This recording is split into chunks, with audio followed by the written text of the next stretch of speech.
Tonight, the Joliet JackHammers with their 21-15 second half record, 45-39 overall, host the Winnipeg Goldeyes, who are 23-13 in the half, 49-34 overall. This is game number 4 of a 4-game series and game number 8 of an 8-game homestand. And here are the starting lineup for the visiting Winnipeg Goldeyes is Mark Vasko.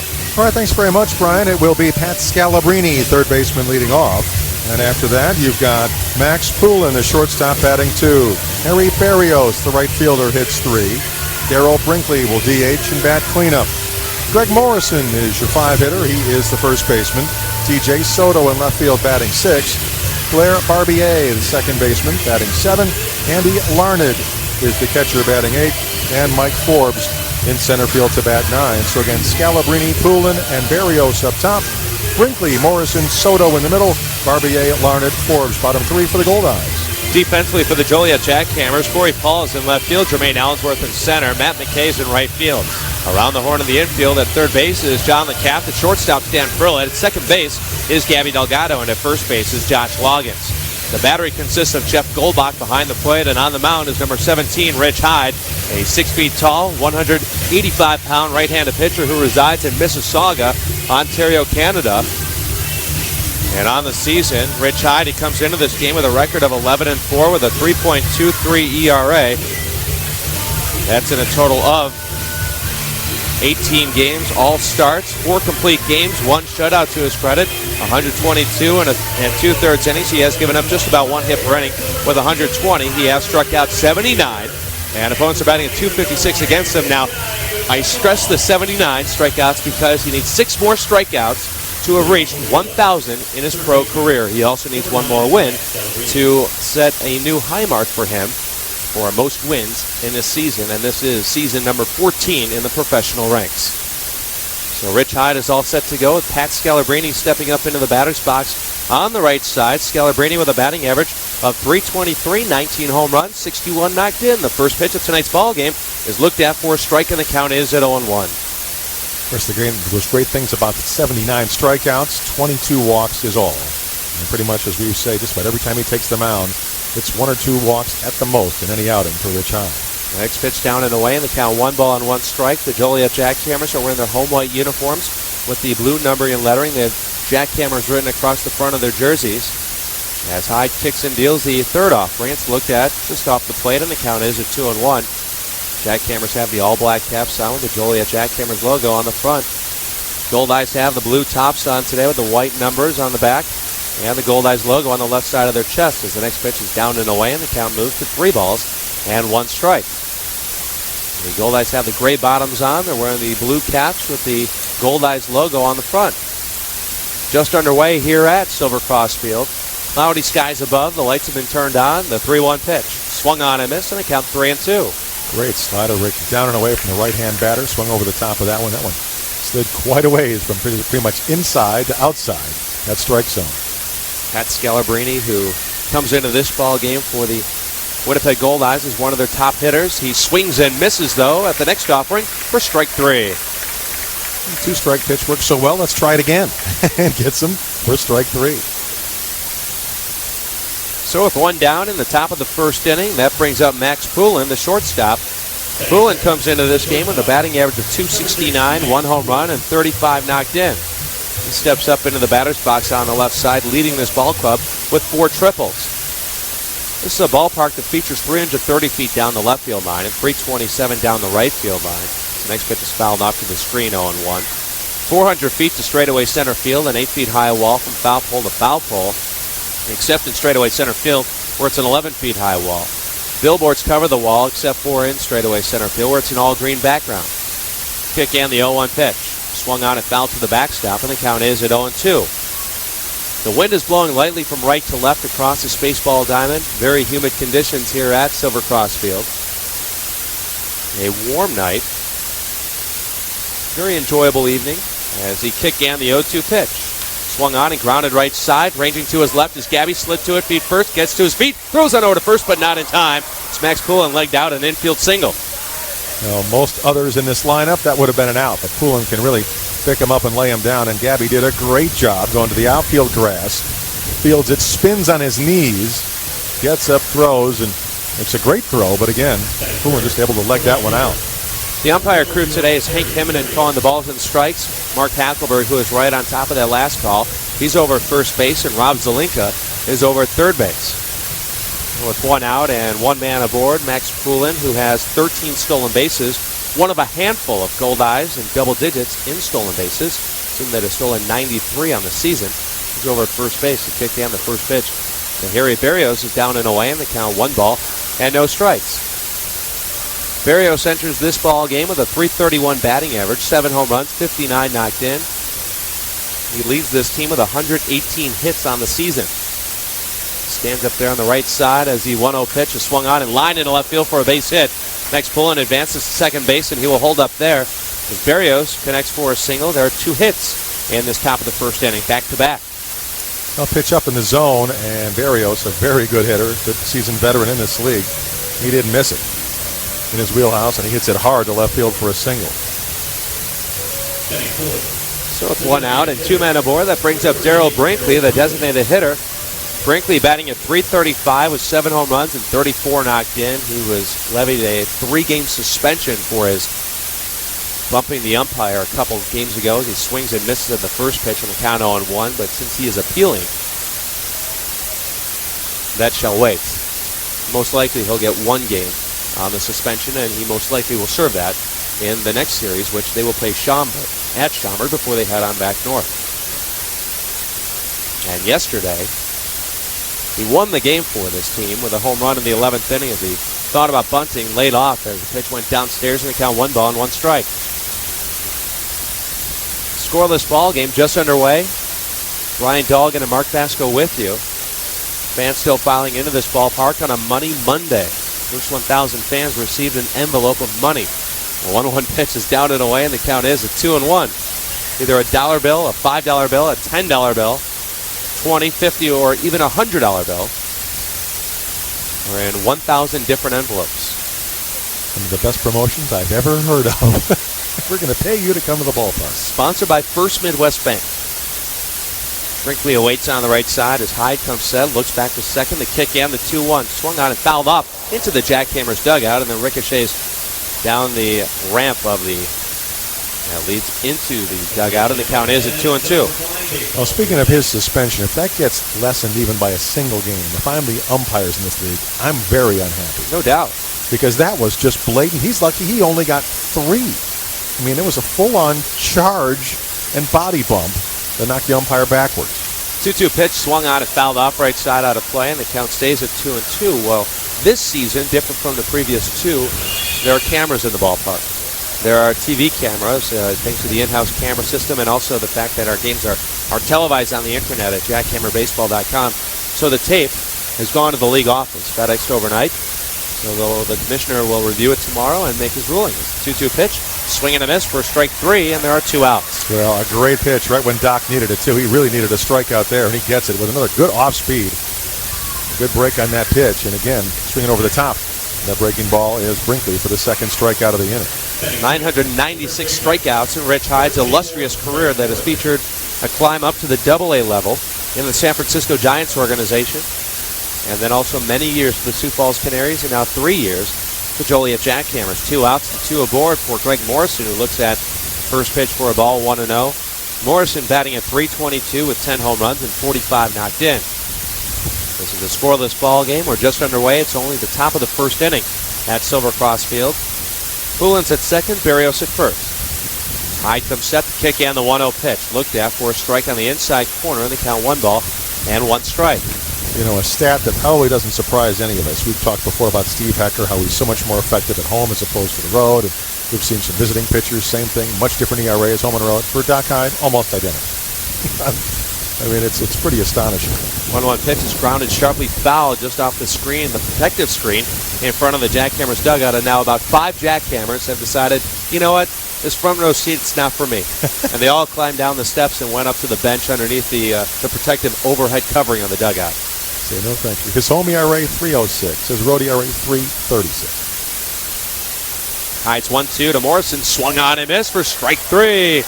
Hyde strikes out the side in the first inning, but a couple of singles sandwiched in there as well. We played a half inning of baseball. There's no score, but the JackHammers are coming to bat for the first time right after this. Let's take a look at the Joliet JackHammers starting lineup.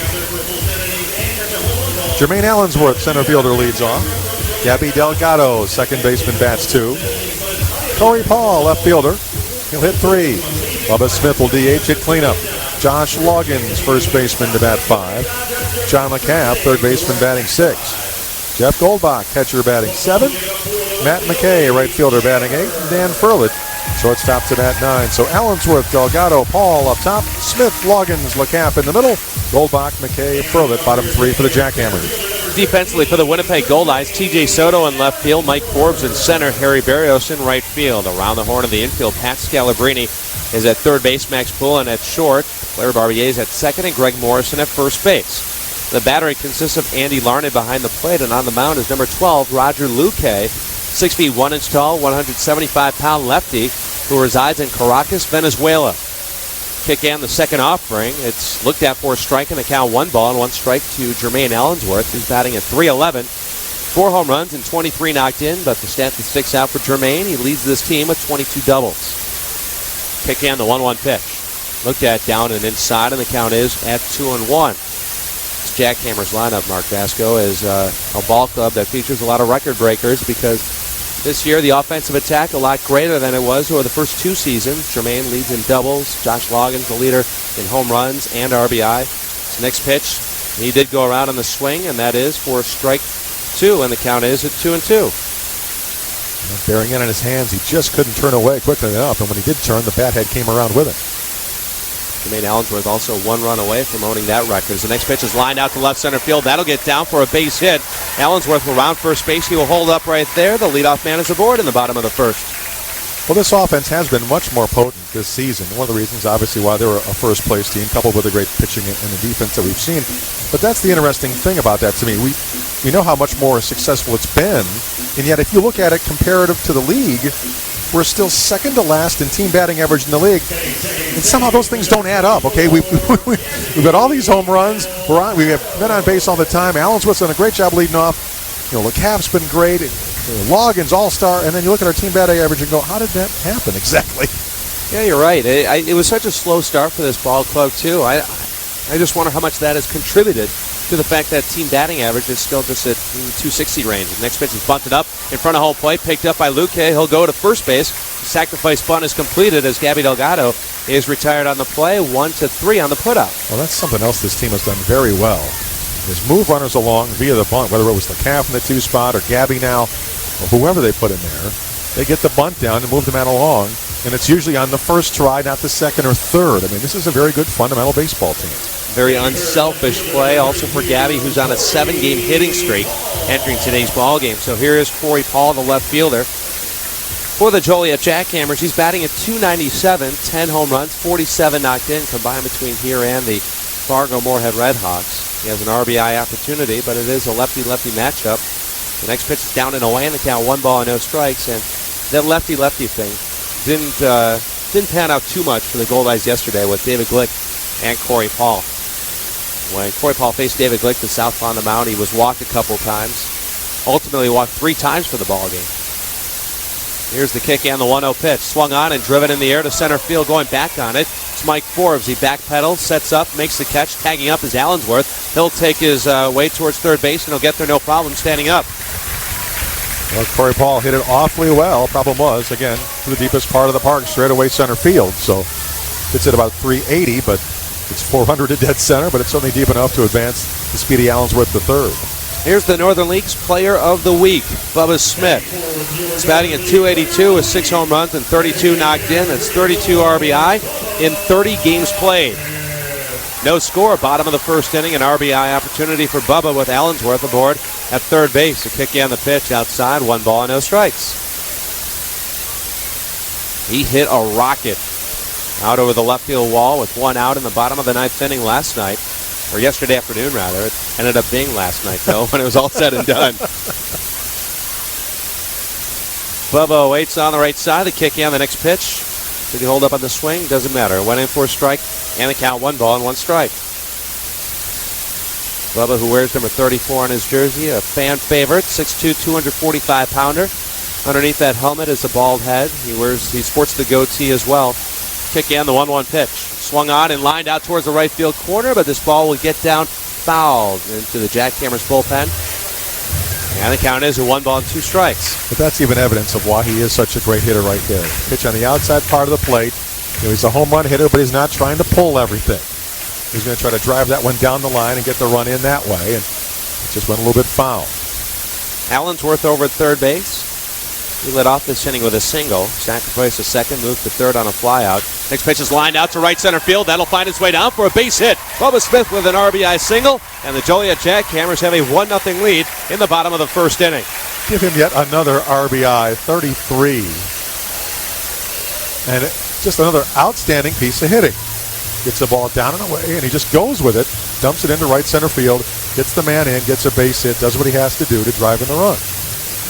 We've always said it, Mark, ever since the 2002 season, that the ball off Bubba's bat sounds and looks a whole lot different. No question about it. It's a major league swing. It's a major league sound, and it's a major league result. Just hit hard every time as the next pitch, swing and a miss. And the count 0-1 to Josh Loggins, the Joliet JackHammers starting first baseman, who's batting at .307, 19 home runs, 70 knocked in. No JackHammer outside of Josh Loggins has ever recorded 19 home runs and 70 RBI. He awaits as the 0-1 pitch. Tap foul left side, and the count 0-2. Well, that's the beauty of the Mexican League, altering their calendar. It got Bubba here even earlier this year than 2 years ago. And the more games we have Bubba Smith on our roster, the much better off the JackHammers are. There's no question about it. It is nice to see him for a prolonged period of time and hopefully even longer into the playoffs. Loggins trying to continue this inning as the next pitch. A breaking ball down and away. Moves the count to 1-2 strikes. No runs, 2 hits, and no errors for the Winnipeg Goldeyes. 1 run, 2 hits, and no errors for the Joliet JackHammers. Josh Loggins awaits on the right side. There are 2 other Northern Leaguers with at least 20 home runs on the year. The runner takes off. The pitch is down and inside, and Bubba Smith will steal second base. It's fantastic. Well, Luke Hague completely forgot about him. We figure, well, he's Bubba. He's not going anywhere. But Bubba's such a smart baseball player. He says, guess what? If you're not going to pay any attention to me, I will steal the base. And he had it without a play. That was outstanding. It's Bubba's first stolen base of the season. Can you believe that? Kick in, the 2-2 pitch. Swung on and chopped left side, fielded by the shortstop Poulin. He'll step and throw to first base for out number 3, but damage was done. An RBI single by Bubba Smith, and after a full inning of baseball at Silver Cross Field, the Joliet JackHammers lead the Winnipeg Goldeyes 1-0. Baby Back Blues Barbecue caters the press box in JackHammers Clubhouse for every Monday home game throughout the 2004 season. Their pulled pork sandwich, you gotta have it. Baby Back Blues Barbecue is located in the Lily Cash Plaza on Route 30 in Plainfield.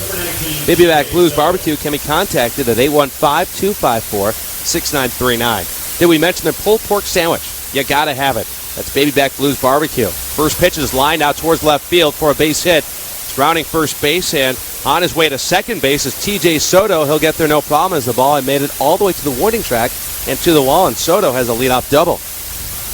Again, starts him off with a pitch up in the zone, and again, Soto doesn't miss it. He gets it hard, and as you said, starts out with a 2-base hit, so right away, a little bit of trouble here for Rich Hyde, and after just grabbing that 1-0 lead, you don't want him to tie this game up quite that quickly. Soto just picked up his 18th double of the year. He does lead this ball club at 20 stolen bases. He's aboard at second base. Here's Blair Barbier, the second baseman. Barbier is batting at .249 with 8 home runs and 34 knocked in. JackHammers are up 1-0. Kick and the pitch. Looked at for a strike 0-1. It's a beautiful night for baseball. Sure, a few clouds here and there, but yet beautiful night nonetheless. The last time the JackHammers will play here until September. September just seems a long way away.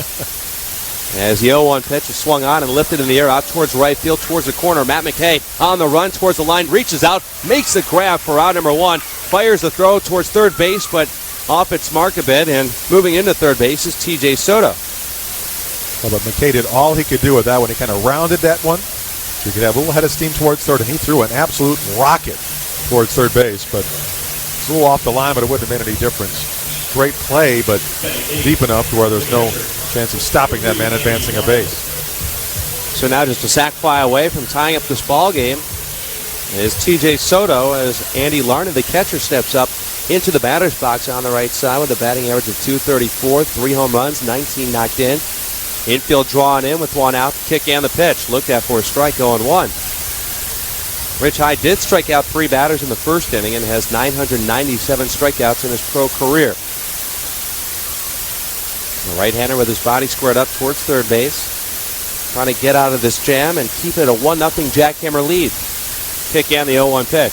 Looked at for a ball up and away, and the count is at 1 ball and 1 strike. No runs, 3 hits, and no errors for the Winnipeg Goldeyes. 1 run, 2 hits, and no errors for the Joliet JackHammers. Game 4 of a 4-game series. JackHammers have won 2 of 3 in this series. Next pitch is a softly lined ball towards the first baseman, who makes the catch for out number 2. Couldn't have asked for a much better play from a Jackhammer standpoint than that. Larned with a check swing. Just a soft little fly to the first baseman. So it wasn't one of those when your infield's pulled in that he had to have quick reactions to. He just going to stand there and wait for it to come down, and runner at third had to hold. So now there are 2 outs, and the infield will play back at normal depth as TJ Soto remains at third base and Mike Forbes stands in. But Mike Forbes, a player yesterday who reached 5 times the number 9 slot. Kick and the pitch looked at, down and away, 1 ball and no strikes. 5 times. Single, a double, a couple of walks, an error. Stands up there on the right side of home plate with a batting average of .250. Next pitch is looked at, down and away, and the count moves to 2-0. Rich is falling behind him here, which means he's going to have to give him a pretty good pitch at some point. And the one thing he doesn't want to do is face Scalabrini in this inning with a runner at third. So he needs to get Forbes right now. Forbes awaits. Now the 2-0 pitch. Looked at outside, and the count 3-0 with top of the lineup on deck. Dangerous top of the lineup with a whole lot of pop in his bat and Scalabrini. A leader in just about every category offensively for this ball club. Hyde with a 3-0 pitch. Looked at for a strike, 3-1. They come back and get him. This will be a huge boost for this team to somehow keep that lead after a leadoff double. 88-mile-per-hour pitch on the first Midwest Bank speed of pitch board by Rich Hyde. The righty comes set, looks over at Soto at third. The kick and the 3-1. Swung on and lifted in the air in foul territory on the right side. Loggins moves over on the warning track. He will watch this ball land out of play in the seats, and the count is full, 3-2. So far, Rich Hyde being able to rebound on Mike Forbes. Falling behind, 3-0. And then he's given up a couple of hard hits. He had a line single off the bat of Berrios allowed in the first, and then leadoff double to Soto here in the second. And I think he was trying to start off these batters with, high hard ones up to set up that breaking ball down and away. But I think the both batters, the pitch wasn't quite high enough. They were the line hits. Kick and the 3-2 pitch. Looked at for a called third strike on the outside corner. Letter height, and that'll do it for the Winnipeg Goldeyes, who strand a runner 90 feet from home plate. After an inning and a half at Silver Cross Field, the Joliet JackHammers lead the Winnipeg Goldeyes by a score of 1-0. With so many new Chevy vehicles to choose from, like Aveo, SSR, Malibu Max, Colorado, and Equinox, now is the time to check out your Chicagoland and Northwest Indiana Chevy dealers. So stop in today, turn a key, and start a revolution. See your Chicagoland and Northwest Indiana Chevy dealers. Brian Dolgin and Mark Vasko with you as we head into the bottom of the second inning at Silver Cross Field. It's 1-0 Joliet. John LeCap, Jeff Goldbach, and Matt McKay will step up against Roger Luque. As during the commercial break, it's an honor and a pleasure and a privilege to see Myron Noodleman strut his stuff back onto the field here at Silver Cross Field. One of the best entertainers in all of minor league baseball. The always compelling and always extraordinarily silly Myron Noodleman. LeCap works with a count of 0-1 already. He is batting at .280 with a pair of home runs, 33 knocked in. He swings and misses the next pitch, and the count 0-2. One of the best things about Myron is how he works the crowd, too. It's not just in between innings when he's on the field. It's he goes to the crowd and just talks to people one-on-one, and he's just a goof. Kick and the 0-2 pitch. Outside 1-2. Yeah, there's no other way to put it. He's just a goof. He's a lot of fun to have at the ballpark. Fans love this guy, too. Really, either you love him or you hate him. And you got to appreciate that act. As the 1-2 pitch, swung on and driven in the air out towards right center field on the run is Forbes coming in, and he will reach out and make a basket catch as he came in full stride for out number 1. And as you say, he covered a whole lot of ground in that sinking liner in the right center field. I wasn't quite sure if he was going to catch up to that one, because not only did he have to go over to right center, he had to come in there at the last second and reaches out and just barely makes the grab. 1 out and nobody on base for Jeff Goldbach, the Joliet JackHammers catcher. Goldie steps on up to home plate with a batting average of .229, 10 home runs, and 35 knocked in. He had his 10th home run in yesterday's ball game. Steps up into the batter's box on the right side, looking for the JackHammers' third hit. They're up 1-0 as the next pitch swung on and fouled off right side out of play. And the count is at 0-1. The wind blowing lightly from right to left across this baseball diamond. Just laughing at Byron. Poor young lady's trying to go up the aisle. He just refuses to let her. He just keeps accidentally getting right in her way somehow. She finally got by. About the 37th chance. Kick in the 1-1 pitch, swung on and fouled off behind the plate, and the count is at 1-2. Goldbach just put the bat up to his nose, sniffing out a base hit. Could be. We hope. Kick in the 1-2 pitch. Swung on and driven in the air to center field. Coming in for it after starting back was Forbes. Now he hustles in, and he misplayed it because it dropped in front of him for a base hit. Well, and those are awfully tough to judge when they're right at you, number 1 and number 2. He did not get the fat of the bat on that one. It was a big swing, and that's what Forbes saw, was the big swing, figuring that ball was going to carry, but it did not get off the sweet spot of the bat, and it just didn't carry. At the last second, he realizes, this isn't going to make it to me. And he broke in too late, and it drops in for a base hit. He sniffed out a base hit. You're absolutely right. Here's Matt McKay stepping up into the batter's box on the right side. He's batting at .269 with a pair of home runs and 28 knocked in. He's batting in the number 8 slot in the lineup today, down from his familiar number 6 slot that he's normally in, because he's 0 for 29 this year against the Winnipeg Goldeyes. Kick down the next pitch, looked at, down and inside, and the count 1 ball and no strikes. Please do. I'd say so. In fact, it all makes sense. Jeff Isom and I were talking about it, Jeff Isom being the manager for the JackHammers. We were talking about it earlier today that, when he went into that slump earlier this season after the hot start, he started off that slump in Winnipeg. Next pitch bunted up the third base side of beauty. Picked up by Luke Hyde. Throws to first base in time for out number 2. Well, he was out by an eyelash, but that was an outstanding bunt. A great idea for guys scuffling at the plate, trying to bunt his way on. And he just by a half step misses legging that one out, but he still does at least move the runner along. So Goldbach in scoring position for Dan Furlett, who had 3 hits in yesterday's game, all singles. Furlett stands in on the right side. His batting average up to .213, 3 home runs, 23 knocked in. It's 1-0 Joliet as the next pitch line to right field for a base hit. Goldbach's going to get waved around third base. Here comes the throw. No. From Harry Berrios, so hold on to it, then throw to second base. RBI single for Dan Furlett. JackHammers go up 2-0. Well, talk about get him on, get him over, get him in. That was a perfect example of that for the Joliet JackHammers. You get a little bloop hit. You get a scuffling batter doing his best to get the man over by dropping the bunt down, and you get a timely 2-out single going the opposite way, Furlett not over swinging, and that's just great fundamental small ball there to get the run in to make it 2-0. It epitomizes what a team game this is for this ball club, who's in first place by a game over the Schaumburg Flyers. I mean, that's what you need. 1 through 9 come through every time they come to the plate, or at least know what to do. Well, they're a smart baseball team. These are professionals who are just smart. They know how to play this game. Allensworth, who is 1 for 1 with a single and a run scored, lifts a fly ball, a pop-up rather, on the infield on the right side. Barbier's underneath. The second baseman will make the catch for out number 3, but damage was done. An RBI single by Dan Furlett, and after 2 complete, the Joliet JackHammers, they lead the Winnipeg Goldeyes 2-0. Bryan Dolgin and Mark Vasko with you as we head into the top of the 3rd inning. Here at Silver Cross Field. Oh, man. Conversations between commercials, or between innings, is just wonderful.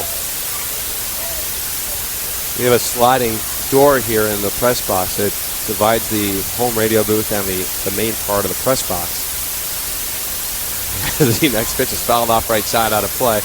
Count is at 0-1, and I'll keep people anonymous on the other side of the glass.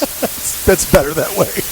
But I was informed of a special guest in the ballpark tonight, down in the camera well behind home plate. It's none other than one of our favorite umps. Brad Hungerford's in town. He loves it here so much, he's just taking in another ball game? I mean, why not take in, and why not have a 4-man umpire crew tonight? Oh, please no. Next pitch is fouled off on the right side. They won't even give him a real seat in the ballpark. They give him a seat down on the camera well. Standing room only. There's a 1,000 empty seats here. A folding chair in the tunnel. That's what they gave him. There's 1,000 empty seats at the ballpark tonight. They gave him a folding chair in the camera well. But that tells you how much we love Mr. Hungerford. See you, Brad. Oh, my goodness. He got up and left. The other idea was to put him right next to the first Midwest Bank speed of pitch board in right center field, where there are no seats. You were going to hang him from the Velcro wall. He was runner-up as one of the contestants. Although, after 7 innings, he doesn't come down. He stays up. He would have accidentally dropped at the 6th. Scalabrini chops it left side. Charging in is LeCaff, and then he wisely let it go as it bounced past him in foul territory for a count of 3-2. Well, he thought about barehanding that one as he charged it. But I think he realized that his bare hand was actually in foul territory. He said, you know what? I'm just going to let that go. Good heads-up play by John LeCaff, the third baseman. Scalabrini is 0 for 1 with a strikeout swinging. The JackHammers have a 2-0 lead in the top of the third. Pat Scalabrini, who's the team leader in just about every category, comes back to home plate, grabs the bat, takes a practice swing or two outside the box before he stands back in there. But the 3-man umpire crew here in the Northern League, that's the customary setup, except for the All-Star game. We saw a 4-man crew. Brad Hungerford actually had the plate in that ball game. He did a great job that day. Yes, he did. Kick and the 3-2 pitch. Swung on and grounded on the left side. Scoop by Furlett, the shortstop. He'll throw to first base for out number 1. That's always a great out to get. Well, he threw a lot of pitches to Scalabrini, but he finally got him out, and that's all that matters. And start out by erasing a dangerous hitter and getting that first man to sit the bench. So with 1 out and nobody on base, Max Poulin will step to the plate. He's 1 for 1 with an infield single that he hit on the right side of the field at Gabby Delgado. Stands in on the right side. Wears number 6 on his jersey, a slightly open stance, and the first pitch looked at down and in. Count is a 1 ball and no strikes, and I watched batting practice for the Winnipeg Goldeyes today as I ate my dinner up here in the press box, and I noticed that when Max Poulin was hitting the ball, he just works on just hitting base hits. Left field, center field, right field. He just alternates each field, and he just gets a base hit to all 3 locations. And then he starts to cycle over again, and he hits them all different directions, utilizing all fields. And how did he get that home run the other day? 1-1 pitch. Swung on and lined into center field for a base hit. So he's 2 for 2 with a pair of singles. Well, again, that was just a slap. He did a great job. Batting that ball and drives it right into center field. And that's his game. It's just bat, meet, ball. That's all he does. Then he crushed that one in the All-Star game. That was just on a power alley. I don't know how he did that. A blast. 1 out and a runner aboard at first base. Harry Barrios is the batter. He stands in on the right side, 1 for 1 with a single. JackHammers up 2-0. The wind is now blowing in. Hyde comes up from the belt, checks the runner over his left shoulder, and now the pitch down and away, and the count 1 ball and no strikes. It's been an all-star summer here for the Joliet JackHammers. A 48-game home schedule, which is new to this year. Used to be a 90-game schedule in total until this season. Next pitch is looked at for a strike, 1 ball and 1 strike, but in order to be able to compete with the Atlantic League, and which is really the primary competitor for this league because the number of games that are played in the Atlantic League, a lot of players decide between going there or coming here. Kick and the 1-1 pitch. Swung on and popped up. That's behind home plate. Off of the mask is Goldbach. He goes back to the screen, but he runs out of real estate as the ball lands in the camera well behind the plate, and the count 1 ball and 2 strikes. Pretty good jump by Poulin, so actually might have caught a break that he has to go back to first base on that one. Well, one thing that the Northern League, even though they have less games than the Atlantic League, they have a lot nicer ballparks than the Atlantic League. This league is practically all brand new ballparks, this being the Northern League. Very competitive league, a very well-respected league. Well, and that's the thing. Everybody knows the scouts are going to see them in the Northern League. There's no question about that. JackHammers up 2-0 with a runner aboard at first base, though, for the Goldeyes. The next pitch is down and away. Count evens out at 2-2. Talked to Bryan today, who has since moved on to the Eastern League, which is in the San Francisco Giants organization, where he is a closer. Went from being a starter here to being a closer there. He says he's adapting just fine to the role. He's actually enjoying it very much. Next pitch, a swing and a miss for strike 3. Harry Berrios, the 5th strikeout victim of the game for Rich Hyde. Well, and that was just another great pitch. 79 miles per hour. Took something off. Down in the zone. Berrios tried to golf it. He came up empty. And what a great strikeout there. And we talked about the measured number of Ks. He's got 5. That's number 999 in his pro career. That brings up Darryl Brinkley, who is 0 for 1 with a strikeout swinging. Hyde with a kick and the pitch. Swing and a miss, and also he let go of the bat and almost hit the man in the on-deck circle, who is Greg Morrison. A little bit more pine tar in that bat. Wow, he just ducked out of the way in time of that flying black stick. That would have been ugly. Wasn't pretty either, as it was just missing Greg Morrison. So a little bit extra pine tar now in the bat. He keeps gripping the handle of it, just above the handle where that pine tar is located after he applied it. Brinkley steps up into the batter's box on the right side with a count of 0-1. JackHammers up 2-0. Top of the 3rd inning at Silver Cross Field. Hyde, the right-hander, comes set, looks over his left shoulder, and then we'll throw back to first base as Max Poulin is back and safely standing up. With the 5 Ks already, we're just in the 3rd. Pretty impressive for Hyde because he's only known for his great control, not necessarily for a huge strikeout total. 6 is his high. He's had it a few times, but never more than 6 in any ball game this year. The 1 pitch is lined out towards right field, down towards the corner. That'll get down for a hit off the warning track. Poulin's on his way to third base. He'll get held up there. The ball comes in to Josh Loggins near first base. And it's a double with 2 outs in this top of the 3rd inning to put runners on 2nd and 3rd. Well, and again, it's the great defense of the Joliet JackHammers that stays, keeps the scoreboard at a 2-0 score. That was a great play by McKay to get there and get it back in a hurry. And plus, every coach in this league knows the arms in the outfield. And they were not going to risk even a speedster like Poulin being thrown out at the plate. So now, with 2 out, they need another big hit to get a run. Because, again, McKay got that ball back in a hurry. And they weren't even going to try. Greg Morrison will be the next batter with an RBI opportunity. A single could possibly tie up this ball game at 2 apiece. This outfield, tremendous arm strength. The infield, great range and great arm strength as well. As here is Morrison, who stands into the batter's box on the left side. Hyde with a kick and the first pitch. Looked at for a strike. Missed on the inside corner. The count is at 1 ball, no strikes. And the other thing this team does, we keep talking about fundamentals, they hit the cutoff men too. Not only was it a strike, it was a strike to Gabby. And so there was no chance. He didn't sail it 10 feet over his head. It didn't roll around in the infield. They hit their cutoff men, so there's no chance to take an extra base. Hyde comes set, looks over at 2nd and 3rd bases at the base runners. Now the 1-0 pitch. Swung on and missed. Foul tipped, in fact, in the count 1 ball and 1 strike. Really got a piece of that off speed. Well, Doc trying to get another key strike here, another key out. Base hit here could tie the ball game.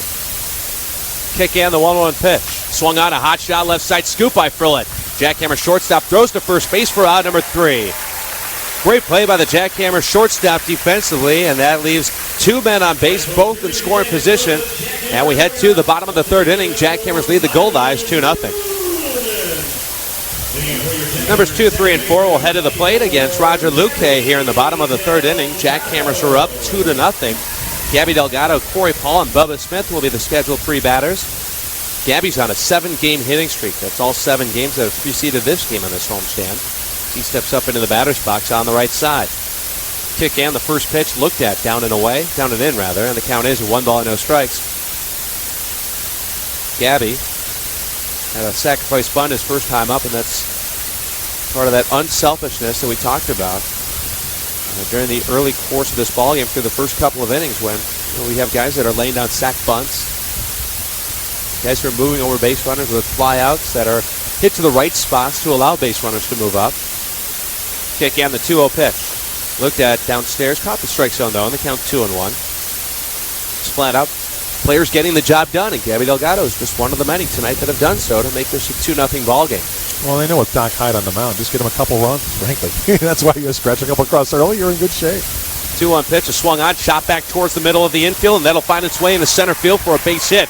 Gabby continues his hitting streak to 8 games as he is 1 for 1 today. And he just kind of chopped at it and got the good high bounce over everybody's head, over the pitcher. Next hop over the second base bag into the center field, and one way or the other gets himself on. So Gabby Delgado continues this great hitting streak of his to 8 games, and on the season as far as stolen bases are concerned, Gabby has 11, and he's perfect in that category. 11 for 11. Gabby on the hitting streak is now 11 for 29 with a double, 2 RBI, and 7 runs scored. Corey Paul stands into the batter's box on the left side. He's 0 for 1 with a flyout. Throw on over to first base, and back in safely head first was Gabby Delgado, getting the right hand back in the bag in time. 2-0 in favor of the Joliet JackHammers. These teams are all even in the hit column at 5 apiece. Bubba Smith is on deck. Roger Luque comes set. The southpaw looks over at Gabby. Lifts the leg, kicks and delivers the pitch on the outside corner for a strike 0-1 at Corey Paul. And a pretty good pitch breaking away from the left-hander. It's about the outside corner.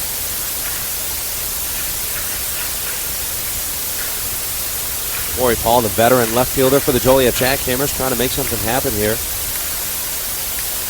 As another throw on over to first base, and Gabby is back and safely standing up. And Roger Luque, sort of a comfort zone in this ball club because of the Venezuelan connection. All these guys, Oscar Montero, Roger Luque, and also another relief pitcher, Juan Avales. There was Wilfredo Rodriguez was on this team as well for a little while. He's also from Venezuela. But a very comfortable connection on this ball club. They're all very good friends, and they're all producing quite well this year. In fact, Luque and Montero were all-stars here in the Northern League for the North Division. Now, Luque having a very nice season, but he is someone who gives up hits. I mean, not often do you see an all-star with plenty more hits than innings pitched. 0-2 offering, swung on and chopped on the left side, fielded by the third baseman Scalabrini. Goes to second for 1, relay thrown to first in time for the 5-4-3 double play, and there are 2 outs. Well, great hustle by Corey Paul. I thought it might even have been one of those where it's the old tie goes to the runner, but bang, bang play at first, and they say he is out. And I think that might be the right call, as a matter of fact, on the replay, but just by an eyelash. They get him to turn 2, and now it's Bubba. Bubba's 1 for 1 with an RBI single and a stolen base. I beg your pardon?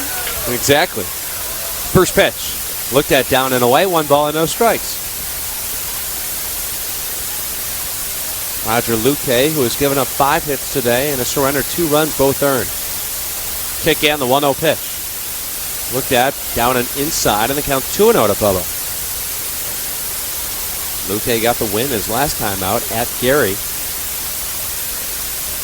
As he comes into this start today, most of his decisions, though, are very spread out.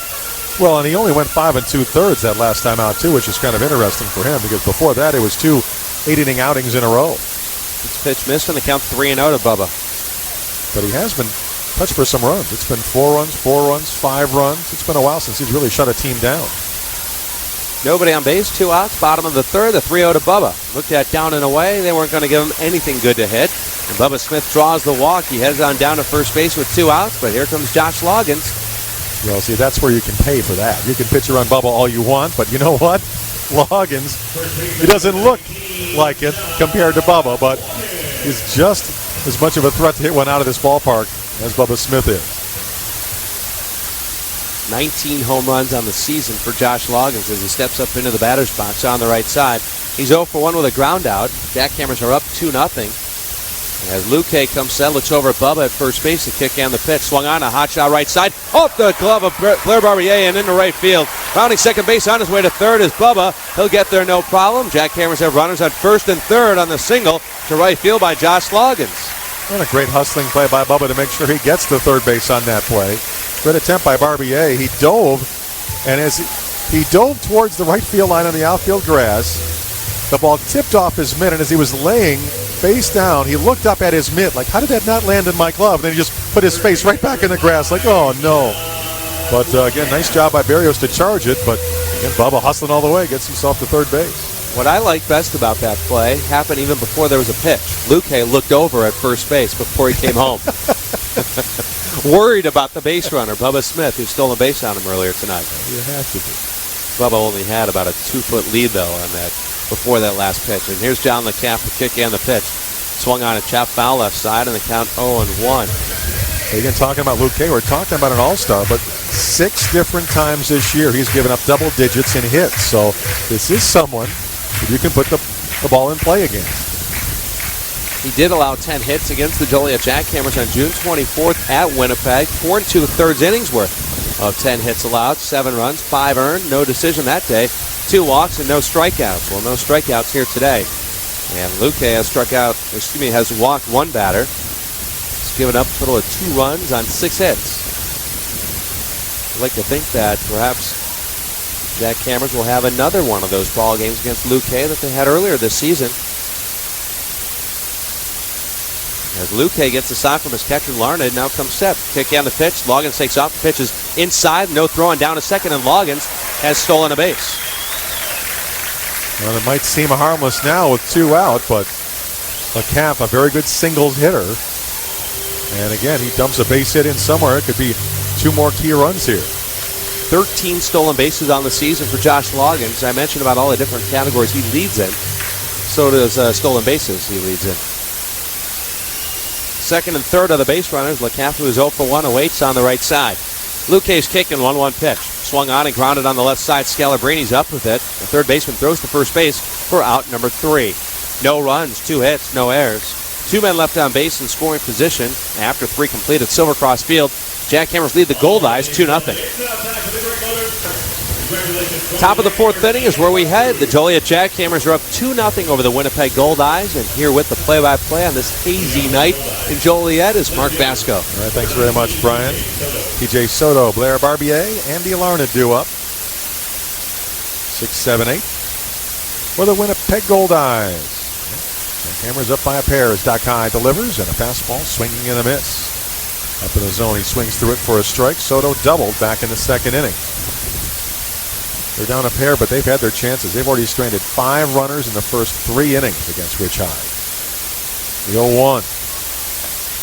That one just misses the inside corner. A 1-1. Doc gets the sign he wants. Swing and a miss again. He challenged him up in the zone. And again, swinging through that one is Soto. Did a little bit better job of spotting that fastball. More letter high as opposed to belt high, which got him in trouble a little bit earlier on in this game. The 1-2 pitch. And that one just misses the outside corner. 2-2. Well, just needs one more strike for that coveted number 1,000 in his pro career for strikeouts. Well, he is Mr. Northern League in just about every pitching category. Bouncer left side. Should be easy for Furlett, as most of them are, except that time he boots it. A very rare error for Dan Furlett. And a grounder right out. And that was one of those that was probably too easy. Yeah, I think that was the problem, actually, Mark. It was too easy for him. You know, it's got to be more of a dazzling play for him. Joking aside, that's a play that he should have had. Well, the error brings up Blair Barbier. Second baseman is a fly out to right. Again, he's right there waiting for it. Sometimes that is what messes you up when you're everyone right at you and you're waiting on it. Sometimes you get back on your heels and it ends up playing you, as they say. If I wasn't moving forward, I had trouble with ground balls. I'd rather have a harder hit one, something like that, where I had to move for it. Right at you waiting for it. It always seemed like it would take a bad hop on you. Throw to first, and the runner dives back. And just a 2-run lead. Any base runner means tying run at the plate. 8 home runs for Barbier on the year. Snap throw to first, and the runner back just ahead of the tag from Loggins. Well, that was close. He went in standing as opposed to sliding, and it almost cost him at first base. Soto. Someone won on the scoreboard. The throw this time, he'll dive back head first. And the throw from Hyde that time. Light breeze blowing in tonight. Overcast as the clouds have moved in. Off speed is hit foul. Left field side, rattled around the bullpen area and hit it hard, but hits it foul. So 2 strikes to Barbier. On the Advocare Northern League scoreboard, Schaumburg and Gary are scoreless in the top of the 4th inning. Sioux Falls and Sioux City are scoreless as well. That game is in the bottom of the 2nd. Kansas City is idle today. So a win today would mean at least a 1-game lead on Schaumburg and 2 games on Kansas City. 0-2 pitch. They pitch out. Runner not going. So 1-2. Barbier has 7 stolen bases this year. Excuse me, Soto, who is on base, has 20 stolen bases this year. But this is the best defensive catcher in the league. One of the best pitchers in the league. It's going to be a tough duo to try to steal off of. The 1-2. In the dirt, Goldie knocks it down. Runner holds, it's 2-2. Well, the wind actually now starting to pick up a little bit. That's sort of blowing in and across towards the third base dugout here. It's starting to cool down as well. 2-0 Joliet. We're in the 4th. 1 on, nobody out. And the 2-2 pitch, runner goes. It'll be a ground ball foul of third, and we'll do it all over again. Soto can have a flashback all he wants, going back to that Winnipeg JackHammers series back in Winnipeg. He was caught by Jeff Goldbach trying to steal on a day that Jeff Goldbach stole 3 of 3 potential base stealers. And that really set the tone for this entire season. I spoke to Mike Pinto about it all during the Down from the Tracks pregame interview, where you look at the stat sheet and you see a team that has stolen a whole lot of bases, but yet against the JackHammers kind of halt their ways. A bouncer foul of third. Well, there are teams, especially by now, if they've learned their lesson, they don't even try anymore. It's Goldie's catching. Well, all right, we'll just shut her down for the day. Especially with the JackHammers pitching staff too. Depending, obviously the zone early in the season, Hyde.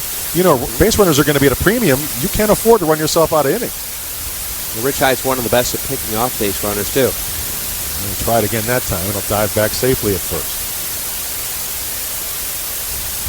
What doesn't surprise me what you said earlier about Mazzone.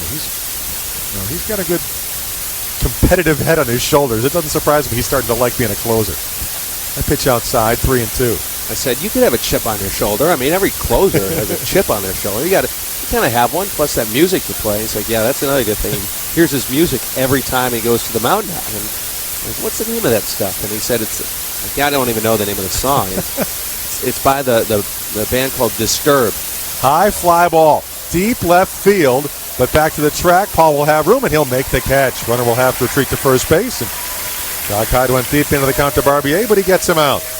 Barbier got a hold of that one by sending it out to left field, and off the bat, it seemed like it was going to go a long way. It did, relatively speaking, as Corey Paul was able to get a play on it out there in left field, because just judging from how Corey Paul was approaching the ball, you just knew if you were here at the ballpark tonight watching the ball game, you knew that Corey Paul would make the catch, but Blair Barbier hit that ball well. So runner at first, 1 out now for Andy Larned, the catcher, who has a line out to the first baseman. And a fastball outside for ball 1. Doesn't it make sense, though, when you have a band by the name of Disturbed and you're a closer, that you have that song play, or have a song by them play? It all fits in together. It's the whole Al Hrabosky kind of thing, Just look mean out there, smack your glove, go to work. Breaking ball, a beauty, just catches the outside corner, 1-1. Mad Hungarian kind of thing going. Sure. Well, Mad Hungarian was here one day for I think like some sort of celebrity clinic or something like that. Here's the 1-1. Foul, first base side. 1-2. The celebrity Like a fantasy camp type deal. Okay. I saw him on TV the other day. He was doing a little color commentary, I think, on a ESPN broadcast. Very pleasant commentary, though. Turned over a new leaf, has he? 1 out, 1 on. The 1-2 pitch. Ooh, the off speed. He takes it just outside. It's 2-2. We should start having theme music. Like when I hand it over to you in the 4th inning, we should have some theme music for you. And then when you hand it back to me, we should have theme music. I like that idea. Sets up some dangerous possibilities. Swing and a miss. Strikes him out on the fists inside part of the plate. And with that, they want a new baseball. They want to give Doc Hyde that one because that is strikeout number 1,000 in his pro career. 1,000 strikeouts. That's amazing. Wow. Congratulations to Rich Hyde. And Goldie knew it right away. He asked the umpire, I'm going to take this baseball and toss it out of play if you don't mind. So he gets a milestone. His 6th strikeout of this ballgame already. We're only in the 4th inning. 1 on, 2 out for Mike Forbes, the 9-hitter center fielder who has struck out looking once himself here tonight. And right down the middle for strike 1 to him. That is just an impressive milestone for Rich Hyde. Picked up his 100th win this season. Now his 1,000th strikeout. The 0-1. Fisted foul back over our heads. 0-2. Well, and you know, obviously this is still a very young franchise. We're talking about our 3rd season, but if you want to talk about important acquisitions right off the bat for this team, I'd say Doc Hyde pretty much tops that list. When we got him and we've been able to keep him, that's been a very, very key thing for this team. Well, that was one of the focal points for Matt Noakes when he came here, was that he wanted to get Rich Hyde to be the focal point of this starting rotation and really the centerpiece of this ball club. And that's what he's been ever since. The 0-2, way high to waste that one, 1-2. Plus Doc Edwards, he said every time that he saw Rich's wife Tracy and saw that she was pregnant, he just thought, gosh, he needs to be closer to home. And so he asked Rich, if I were to trade you, would you want to go to Schaumburg or would you like to go to Joliet? The 1-2, swing and a miss, strikes him out to retire the side, 1,001. And he said Joliet would be the choice that would probably fit him best. And so far, he was right. How about that? A season high in strikeouts in this ballgame. We're only in the 4th inning, 7 Ks for Doc Hyde. They reach their leadoff man in an error, but they leave him stranded. Bottom of 4 on the way, 2-0 Joliet. Bottom of the 4th inning here in downtown Joliet. JackHammers on top, 2-0. I'm Mark Vasko. He's Bryan Dolgin. We're happy to be on hand once again. That's 7-8-9 for Joliet. Goldbach, McKay, and Furlett due up here as they try to add to that lead against Luque. Goldbach has singled and scored. And the pitch. Outside for a ball. 2 runs on 6 hits for the JackHammers right now. No runs, 5 hits for Winnipeg. Bouncer right back to the mound. A little high hop. Pitcher puts the glove pretty much right in front of his face. Snags that one. Tosses him out. Goldbach retired, and it brings up Matt McKay. Bryan had talked about how much McKay has been scuffling of late, but he did a great job of contributing to a run. Back in the 2nd inning with a sacrifice bunt. That run would eventually score on a Dan Furlett base hit. Okay, at 269 for his average now. And the lefty delivers, and it's going to be just barely in the outside part of the plate for a strike to McKay. Wind and pinch. Chopper over the pitcher's head. Shortstop will charge from the grass. Throw across in time. Poulin to Morrison, and there's 2 away.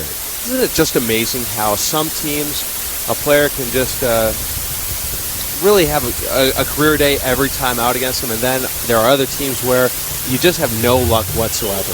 And for Matt McKay, this is that team where he has no luck whatsoever.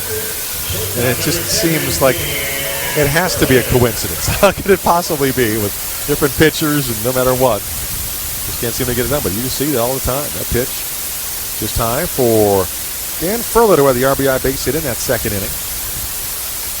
Breaking ball going down and in against Furler. He swings over the top of that one.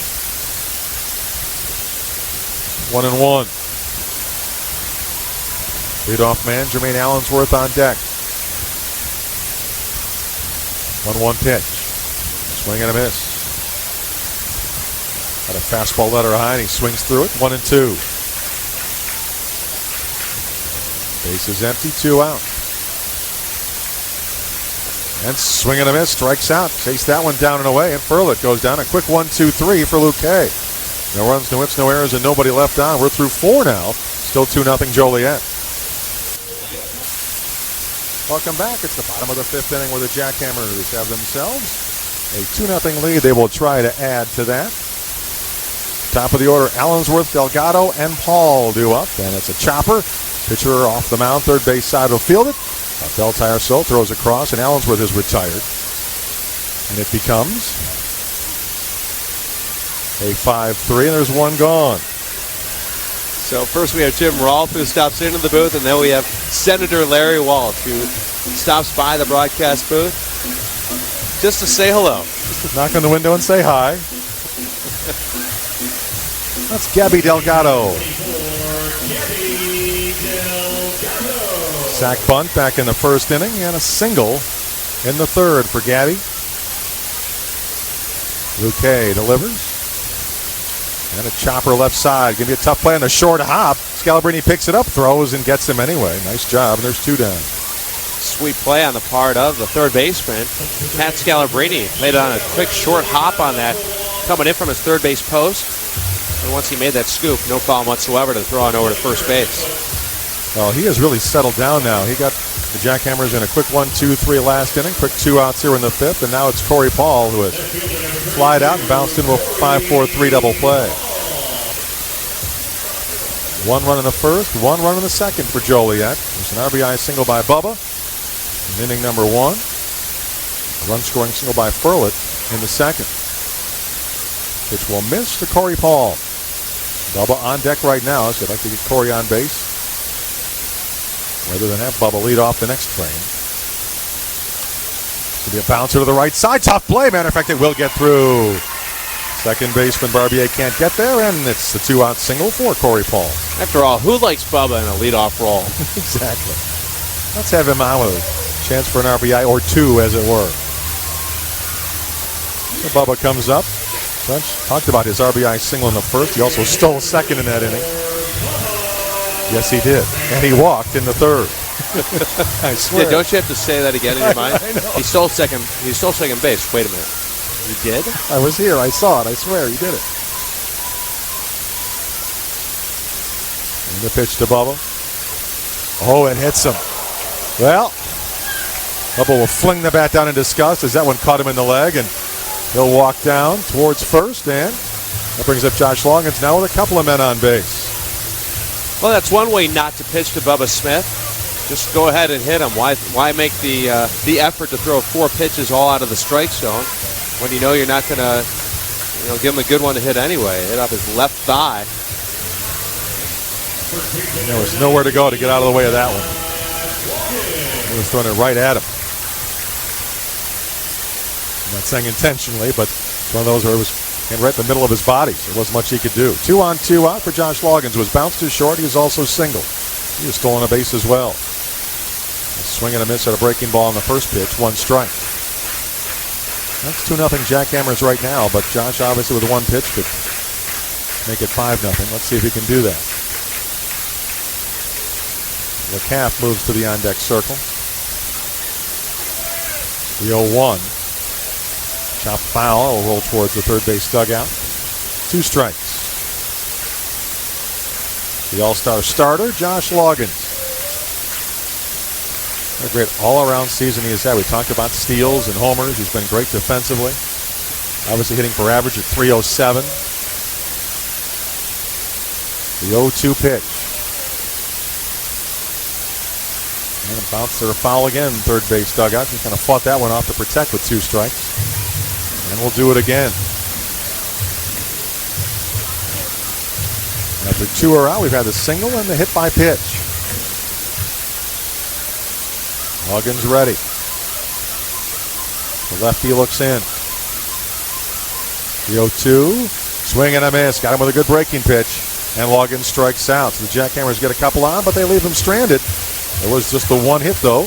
We're through 5. It's 2-0 Joliet. Top of the 6th inning, and the JackHammers still have that 2-0 lead. Doc Hyde goes back to work here in the 6th against Soto, Barbier, and Larned. 6, 7, 8 in the order. 2 runs, 7 hits, 1 error for Joliet. No runs, 7 hits, no errors for Winnipeg. Soto has a double. He's also reached on an error. And fastball fouled out of play, 1 strike. Wind has started to quiet down just a little bit again. Just a light breeze blowing in here tonight. But it's turned out to be a very comfortable evening. Here's the 0-1. And it backs him away inside. 1-1 the count from Doc, who has 8 strikeouts through the first 5 innings. As usual, great control. To go along with the 8 strikeouts, 0 walks. And that one just caught the knees on the middle of the plate. 1 and 2. He had a great start his last time out as well. He still had 3 hits and 1 run against the Sioux Falls Canaries. So he's trying to put together some back-to-back great starts. Chopper off the end of the bat towards the second baseman, Gabby. That should be easy, and it is. It's the 4-3, and Soto retired for the first out. I can remember back, I think it was 2 complete games ago. He pitched a complete game for a W, and I remember saying it the next day, well, I knew the bullpen needed a break, so you know, I thought if I could give him a rest by pitching 9 innings, I would. And it was against the Lincoln Salt Dogs in that last game, a 4-game sweep of the Salt Dogs at Lincoln. But so very unselfish of him to go ahead, pitch 9 innings, 130 pitches in 95-degree heat and 100% humidity. I mean, who else would do that? Talk about quality starts. Well, oh man. Well, and that's a team leader. That's what he is. Not only pitching coach, but he's the leader as a player. 1-0 pitch now to Barbier, and a swing and a miss. Good breaking ball again, 1-1. Which he's trying for his 12th victory. His 11 already leads the league. He and Shane Holbrook in Winnipeg 11 apiece. Trying to be all alone at number 12. And there's a great pitch, strike on the outside corner. He's been in the top 10 in ERA all year as well. Now the 1-2. Bounces in. Goldeyes will slide over and grab that one. He's also number 5 in the league in innings pitched coming into today. We just talked about going deep into ball games, and obviously Rich makes a habit of that. First 4 complete games also leads the league. Curveball, check swing foul, will roll towards the first base dugout. There's Bryan Mazzone, also 4 complete games before he would depart for Double-A. Jonathan Kreisa of Kansas City also has 4. The 2-2. Fly ball, deep right field, drifting back with plenty of room and plenty of time as McKay goes over to get it. Give it a pretty good ride, but it's 2 out. 3 flyouts now for Blair Barbier, and a lot of oohs and ahs from the fans here at Silver Cross Field. And that ball jumped off the bat of Blair Barbier, but McKay was able to track it down as the wind is blowing from right to left across this baseball diamond, so perhaps the breeze played a role in keeping that ball in the yard. 2 dead for Randy Larned, the catcher, who's lined to first and struck out. Next delivery. And that one a strike right down the middle. Of course, we have a long way to go yet. We're just in the 6th, but there's a chance for another shutout. And this team, where we have 8 right now, is a ball club. Yes, that's right. Which I think is just astonishing. Foul straight back. Of course, Bryan Mazzone had 4 of those himself. 20th team history for this ball club. The Riches started 9 of them.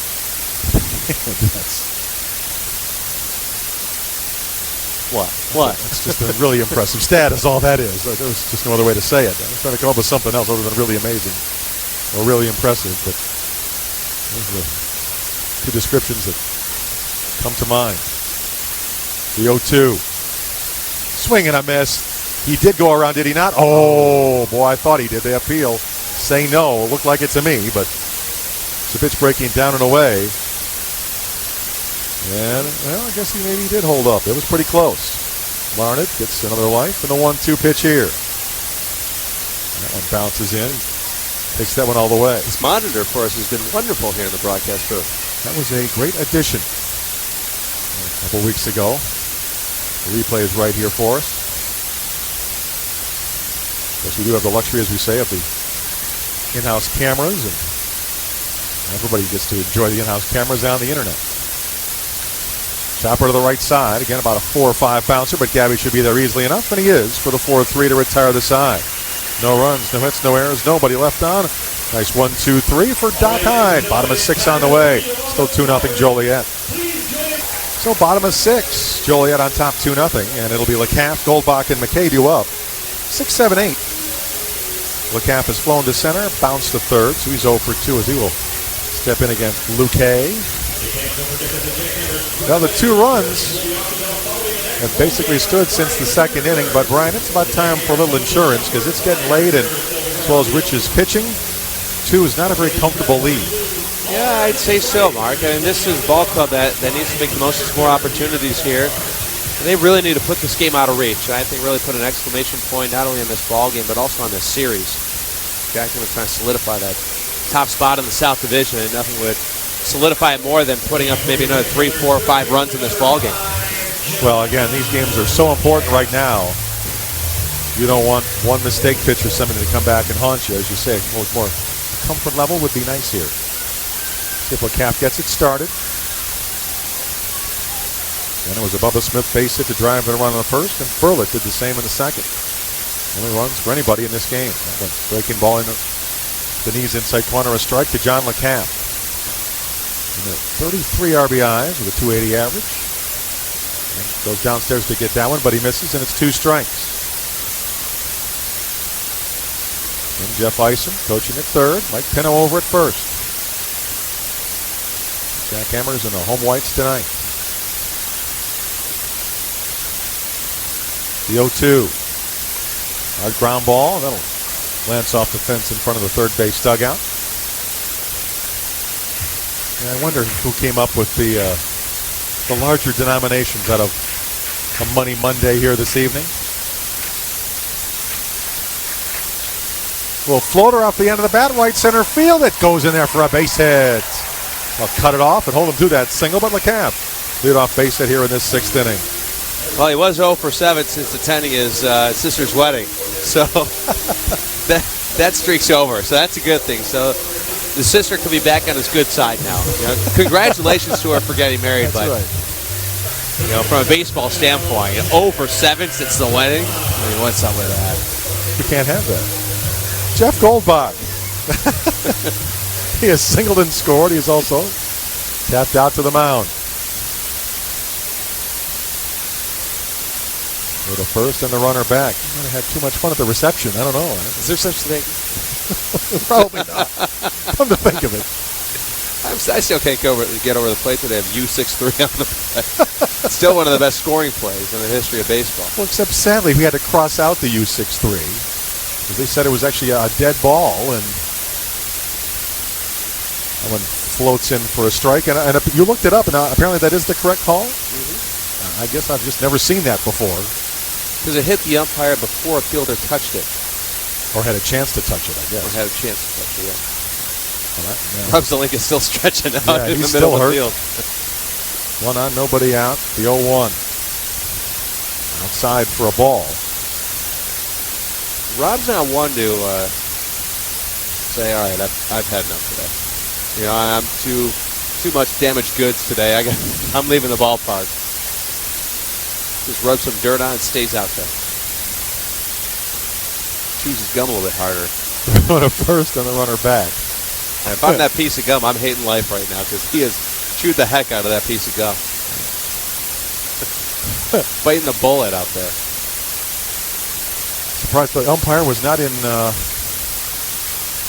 field of play in a sense. Bouncer foul a third. technicality. That's one of those from the So You Think You Know Baseball, from the old Baseball Digest, you know. They would have all those different scenarios. Well, I've got the baseball rule book, but there's a book out there. I'd love to get it, the scenario book, where you can look up a scenario, and it'll give you the response. Swing and a miss. He chased a fastball up in his eyes, basically. And Goldie strikes out, one away from McKay. Well, that's just must be a situation I've never seen before, because it came as a surprise to me. And we've seen a lot of things this year we've never seen before. Probably in the last 2 weeks we've seen a lot of things we haven't seen before between you and I. I might go through the rule book and check off everything we've seen in these 3 years of Joliet JackHammers baseball, and perhaps I bet we've seen 65%. Wouldn't doubt that for a minute. Of all situations, because there are a lot of subtitle or sections to the different primary sections all throughout the rule book. So there's a lot of crazy rules out there in baseball. Well, there are some that I never heard of or would have thought of that we've seen. I mean, that one where Goldie threw it off the helmet of the batter and he was just trying to throw the ball back to the pitcher. I mean, who would have even thought of that one? And that's a fastball. It's going to be a strike on the outside corner to Matt McKay. 2-0 Joliet. We're in the 6th, 1 on, 1 out. We talked about John LeCap having the 0-for-7 stretch since his sister's wedding.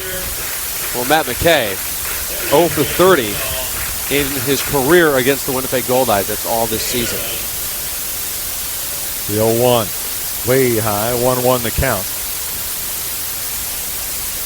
And it's about time to take care of that. Bury that stat forever. The sign from Larned, and Luque delivers up instead of throw to first and the runner back in plenty of time. Bullpens are quiet. We're into the 6th. It's been a well-pitched ball game at 2-0. Again, Doc Hyde has surpassed 1,000 career strikeouts in this ball game today. Bouncer left side. Looked towards second base. Decided nope, only play to first, and McKay is out. As LeCap advances, there's 2 dead. Still can't get off the schneid. He'll be due for a clutch hit in the 9th inning, I think. That might be the trick. There you go. Although his sac bunt in the 2nd inning was a key to that second jackhammer run. Very true. Runner at second, 2 dead for Dan Furlett. He has a run-scoring base hit in that 2nd inning after McKay's sac bunt. He's also struck out swinging. Fisted foul, first base side, a strike to Dan Furlett, who committed a rare error here in this ball game today. It turned out to be a harmless one, but we've seen him make so many spectacular plays this year, almost countless amounts. But ground ball right at him. It's amazing he didn't make the play. Here's the 0-1. Swing and a miss. Chase that one down and away. 2 strikes to Furlett. Long look in by Luque. And the 0-2. And bearing down and in. Furlett will take that one. So it becomes 1-2.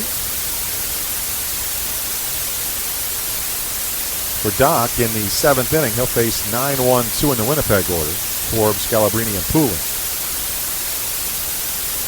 And his 8 strikeouts and no walks tonight, which is why he can spread around those 7 hits he's allowed, because he hasn't walked anybody to add to his trouble. And that one hits him. Breaking ball that Furlett, he didn't lean into, but he certainly didn't lean away from it.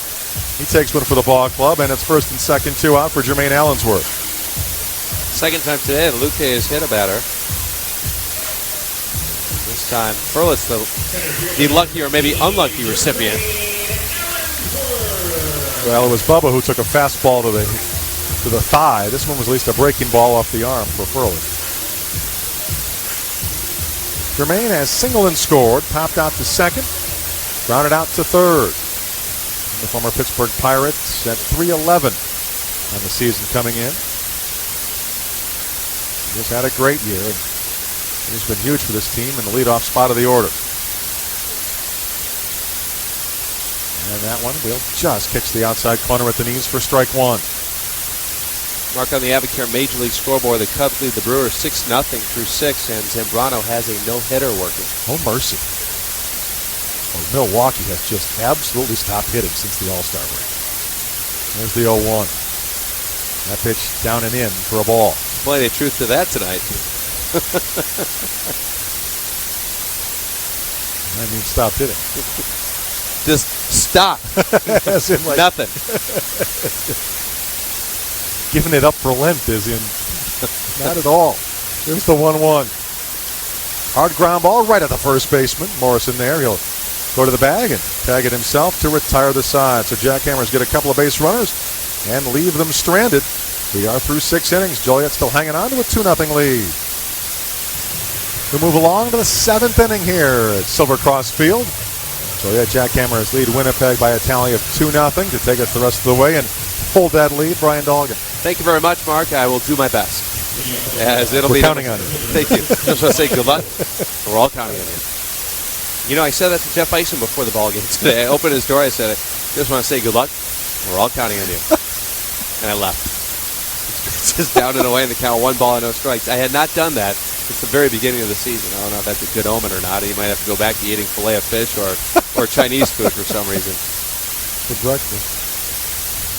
This pitch is grounded sharply past the diving John LeCaff and down the left field line. Is rounding first base and on his way to second is Michael Forbes. He'll get there no problem with a leadoff double. And that's how the 7th inning begins, where there is bullpen action for the Joliet JackHammers. So Forbes comes up with his 6th double of the season and his first hit of this ball game. Well, you have to hit it awfully hard to get it by LeCaff at third, I'll tell you that. And he certainly did hit it hard. And a little concerned that Rich Hyde on the mound that was sort of swinging his arm around after he let that pitch go. And I wonder if he's either tightening up or tiring out there on the mound right now. By the way, Carlos Zambrano no longer has a no-hitter.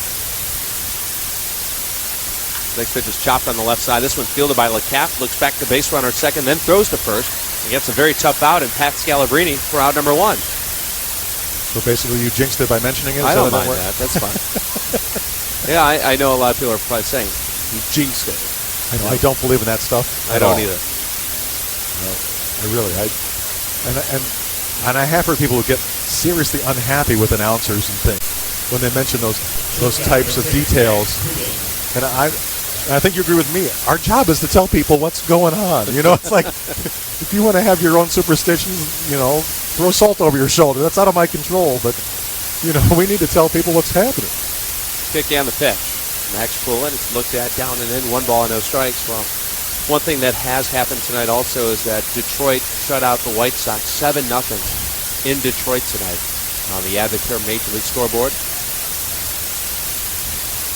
So my brothers and I, for my dad's birthday recently, his next pitch is fouled off left side out of play, and the count 1-1 for his 60th birthday. We were going to take him after our baseball season out to California and go see the White Sox play at Anaheim. Also perhaps take in a Padres game, maybe drive up to San Francisco, see a Giants game. Sure. Do something outside of the Chicagoland area. We're going to fly him out there, and my younger brother lives out there, so we're going to go see him. He's a musician, so we're going to really live it up. 4 guys. I mean, we've gone out and done the golfing thing before, but today I got the declaration from my father after he discussed with my older brothers. The next pitch is lined in the center field. That'll get down for a base hit. Then a 1 hop by Allensworth. And runners are on first and third. We have now decided that we'll probably take in some spring training games next year. We figured it's not worth making the trip out to California to see a ball club that is doing absolutely squat right now as far as the race is concerned. The Dolgins have waved the white flag. We have waved the white flag. We're ready to make a trade with the Giants. It's for Pete's sake. Oh, mercy. Well, that means 2 games under 500. And it was a couple weeks ago. They were 10 games over and in first place. What? That's just... What happened? Unbelievable. Plus, I don't know if I want to travel across country to see a game that has no Frank Thomas or Maglio Ordonez in it. Well, that's really true, too. The idea of the Creedy Borcher daily double doesn't thrill you right now? You know, amazingly not. You know? I find that so hard to believe. And then we were also talking about maybe a trip to Cooperstown because we've never been there. So that's certainly on the docket as well. Go to New York and go check that out. We'll have a pitching change here as Rich Hyde will exit the ball game with Max Pullen aboard at first base and Mike Forbes over at third. We'll keep things right here. But, you know, with this downfall of the White Sox, my father also says, plus I now have tickets for games here in town, down the stretch. I'm like, all right, forget it then. I mean, who wants to make that trip if it's going to be a team that's playing like this, 7-0 they lost to the Tigers? Well, the shame of it is, too, for the White Sox, it seems every time there's excitement building and they fill the house, they play lousy. I mean, they had the Red Sox series epitomizes I mean, that. they had huge crowds every night and completely laid an egg, and it seems they always do that. They talk about attendance and can they finally get people to come out, and then the people come out, and then that's when they seem to play their worst. Like, there's never a payoff. It's like, well, why is it when all of a sudden the attention starts to go on them, it stops? Now, yes, they lost their 3 and 4 hitters, and everybody would struggle with that, but to just completely stop pitching and hitting, it's just, man, that's a shame. Well, and also on that front, the Cubs now lead at 6-1 in the top of the 7th inning at Wrigley Field on the Advocare Major League scoreboard. New pitcher in the ballgame for the Joliet JackHammers here at Silver Cross Field is number 29, Jeremy Hinderks, a 6 feet 2 inches tall, 245-pound right-handed pitcher who resides in Renville, Minnesota. Hinderks, a former Winnipeg Goldeye, with the Joliet JackHammers this year, after his stint with Winnipeg, is 1-0 with a 2.84 ERA and 8 relief appearances, including 1 save. 12 2/3 innings. Opponents are batting at .250 against him, and I think he has been a very pleasant addition to this Joliet JackHammers bullpen. No question about it. There have been some additions to this team. After the first few weeks, there were so many roster moves. Well, there have been quite a few have been key to getting this team into first place. Adding Hooker out of the bullpen, adding Hinderks. There's no doubt that those were a couple of key guys who could come in after the starters have done their job and keep the opposition down and hold leads to get them to Garvin, who can close them out. I mean, that's what they needed. They needed links from the starters to Garvin, and Hinderks is one of those guys. Hinderks normally has been used in a role as such where if the JackHammers have a much more sizable lead, but after yesterday, in which the JackHammers went through several different pitchers, including Hooker and Runzer, and then Garvin, today's the kind of day for Jeremy Hinderks to really show what kind of stuff he has, especially against these Winnipeg Goldeyes. So a very tough task for him as he inherits a situation where there are runners on first and third bases, and Harry Berrios steps up into the batter's box on the right side. Berrios is 2 for 3 with a pair of singles. JackHammers are up by a score of 2-0. Pick again, the first pitch is down and away in the dirt. Nice stop made by Goldbach, and the count 1-0. Well, every team needs guys to just eat innings out of the bullpen, and Hinderks has done a nice job of that. On the Advocare Northern League scoreboard, Schaumburg leads Gary 3-0 in the top of the 7th inning. And if the JackHammers don't win this ball game, and the Flyers win their ball game, there will be a tie for first place entering the final 11 games of the season. 1-0 pitch swung on a chopper towards the middle. Fielded by Furlett. Shuffle pass to Gabby for 1. Really throwing to first. A high throw and towards the dugout. A ricochets off the protective screen. And Berrios will be safe. And also will be safe is Mike Forbes, who came in to score from third base. It's a 2-1 ball game in favor of the Joliet JackHammers. Well, this game is a rarity for a lot of reasons. We've seen now a miscue by Furlett and a miscue by Delgado in the same game. You don't see that in the same month normally between these two guys. But Furlett tossed it to Gabby, and he just let that one sail, and no chance at all for Loggins to get it. Had they completed the double play, it would have been the end of the inning, but instead, Berrios gets an RBI on the fielder's choice. He's into the batter's box is Darryl Brinkley, who is 1 for 3 with a double and 2 strikeouts. First pitch is downstairs, and the count is 1 ball and no strikes. JackHammers are up 2-1. They'd like to keep it right there for the time being, and then resume the activity of trying to give this ball club some more insurance. Brinkley, a very, very tough out. Stands up there on the right side as Hinderks comes set. Kick in, the 1-0 pitch. Swung on and fouled off right side out of play, and the count 1 ball and 1 strike. In 3 years of JackHammers baseball, I've seen two. I've seen it twice where an umpire has been bumped by a player or coach. Both are with the Winnipeg Goldeyes. Tom Baith last year, the hitting coach, blatantly pushed an umpire in Winnipeg in a 17-inning game. The JackHammers ultimately won on a getaway day of all days. The 1-1 pitch is fouled off right side out of play, 1-2. And then Darryl Brinkley, a couple days ago, bumped the umpire. It's part of the game that isn't part of the game. Well, as I said earlier, if he gets that suspension reduced, not only should the umpires be disappointed, but I would be too. There's got to be rules. I mean, there just has to be. There has to be a certain way to act on the field of play, and to basically completely lose your cool and charge the umpire and knock him backwards just should not happen. JackHammers up 2-1 in the top of the 7th to kick down the pitch. It's a swing and a miss for strike 3, and that'll do it for the Winnipeg Goldeyes. JackHammers up 2-1. Baby Back Blues Barbecue caters the press box and JackHammers Clubhouse every Monday home game throughout the 2004 season. Their pulled pork sandwich, you gotta have it. Baby Back Blues Barbecue is located in the Lily Cash Plaza on Route 30 in Plainfield. Baby Back Blues Barbecue can be contacted at 815-254-6939. Did we mention their pulled pork sandwich? You gotta have it. That's Baby Back Blues Barbecue. JackHammers are up 3-1 as we enter the bottom of the 8th inning at Silver Cross Field. Matt McKay will be followed by Dan Furlett and Jermaine Ellensworth.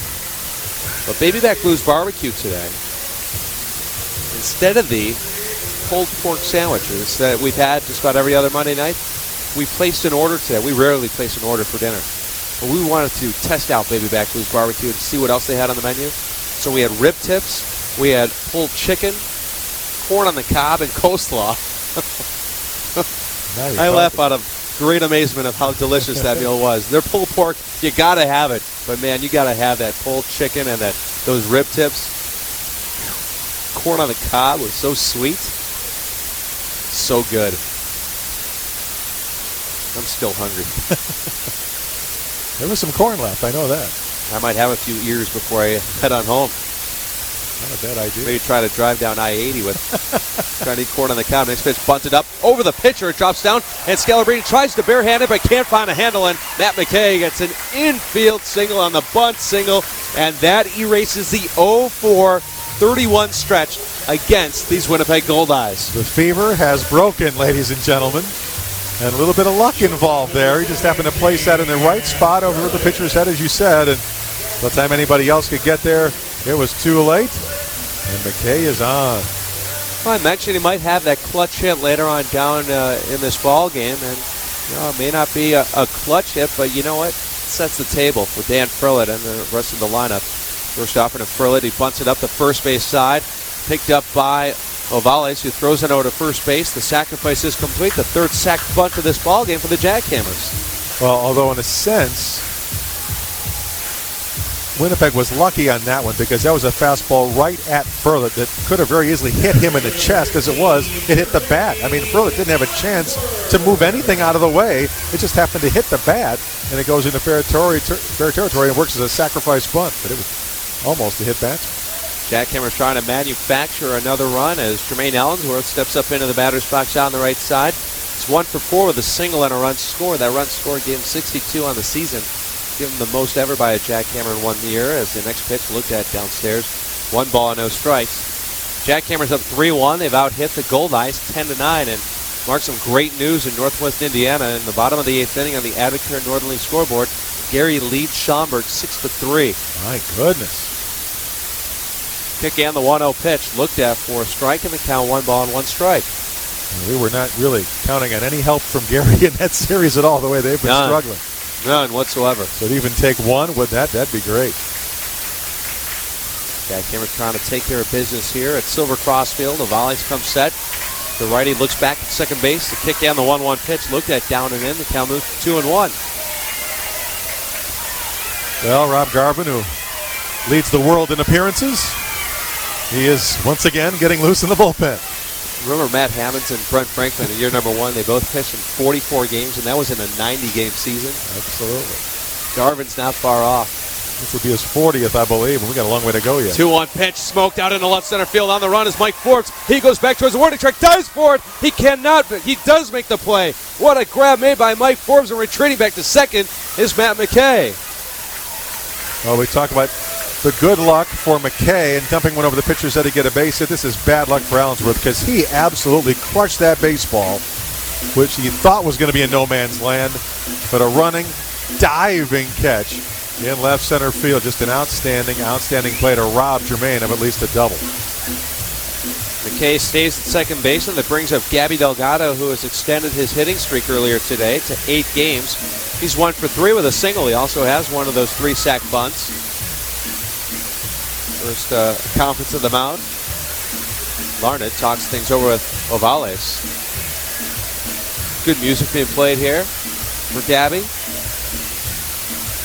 Well, another run or two would not be a bad thing here. If that music wants to pump up Gabby for a base hit to drive in a run, I'd be all for it.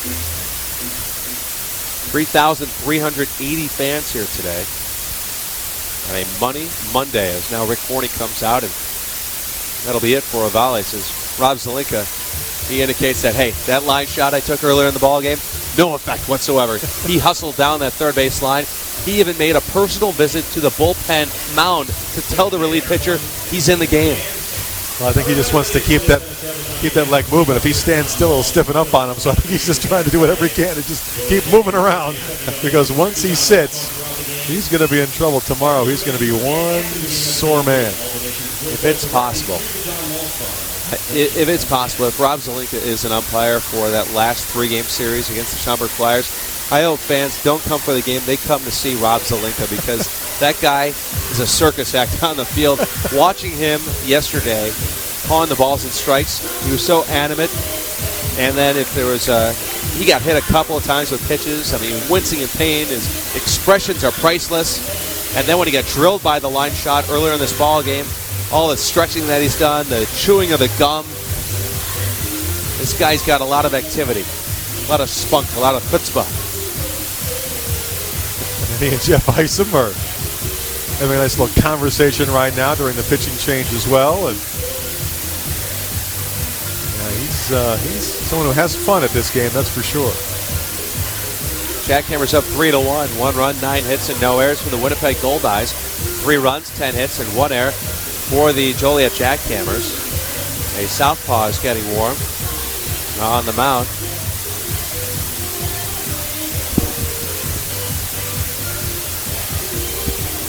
The pitcher will be Greg Cauble. He's 6 feet 2 inches tall. Actually, it can't be Cauble. Cauble's a right-hander. This guy's a lefty. Well, he's announced as Cauble on the PA, but it's the mystery man regardless. I have to imagine it's Boggs. Can't say for certain. Our best guess, however, would be Boggs. Yeah, it's got to be Boggs. Kick and the first pitch to Delgado. It's looked at on the inside corner for a strike in the count 0-1. There's only a few lefties on the entire staff, so. Yeah, the lefties include Luque, who was a starter, Steve Murray, who was a starter earlier in this series, and David Glick, who was a starter yesterday. So that just leaves Boggs. Kick and the 0-1 pitch. Swung on line drive off the shortstop's glove. It pops back in front of him, and safe at first base will be Gabby Delgado. Well, he jumped as high as he could, and it hit the mitt, and it just didn't stick. And not only that, it hit the ground and rolled far enough away to where Poulin just couldn't get it in time to make any play. So a little fortunate there as the JackHammers keep the inning going. So with 2 outs and runners on first and third, that brings up Corey Paul, who is 1 for 3 with a single, a walk, and a run scored. Goes to the base hit for Gabby, who has a couple of hits now on the day. 2 out of the 11 for the Joliet JackHammers. Very important at bat for Corey Paul if he can get on base. And in a run scoring opportunity, Bubba Smith on deck, Josh Loggins in the hole. A lot of wishful thinking, but it all starts with Corey Paul, though. He waits on the left side. JackHammers up 3-1. Kick and the first pitch. Looked at on the outside corner for a strike, 0-1. A lot of press box debate on who that pitcher would be. They don't have the names on the backs of their jerseys. They only have numbers. And the numbers don't match up.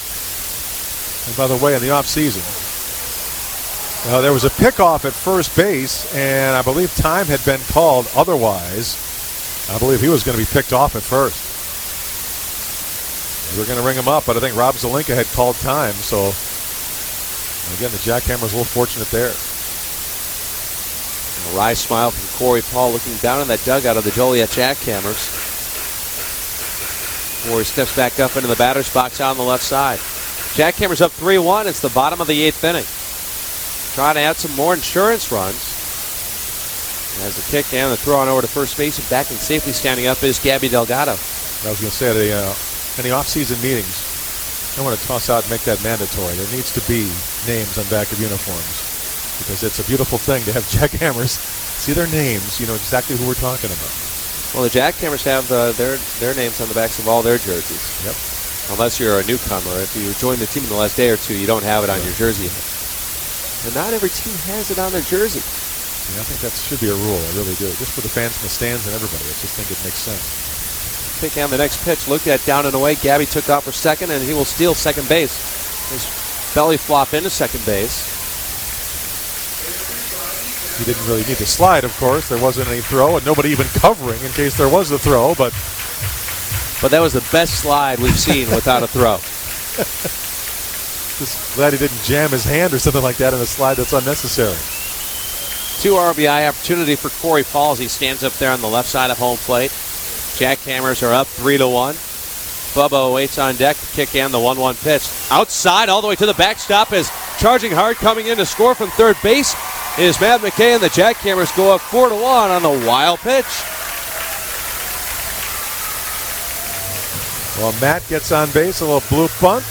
Gets moved around and scores on a wild one, and a 3-run lead, and they decide to bring in Rob Garvin. It's still a save situation, but it'd be one that would have some breathing room for him if he goes out there. JackHammers up 4-1 as Gabby's over at third base. Corey Paul works with a count of 2-1. Kick and the pitch. Swung on and fouled off left side out of play, and the count 2-2. The most bubbles we've ever had in our booth from the bubble machine. A lot of bubbles. A lot of bubbles.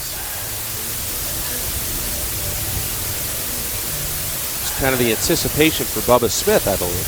I think you're right. Corey Paul awaits up on the left side of home plate. Looking for a second hit.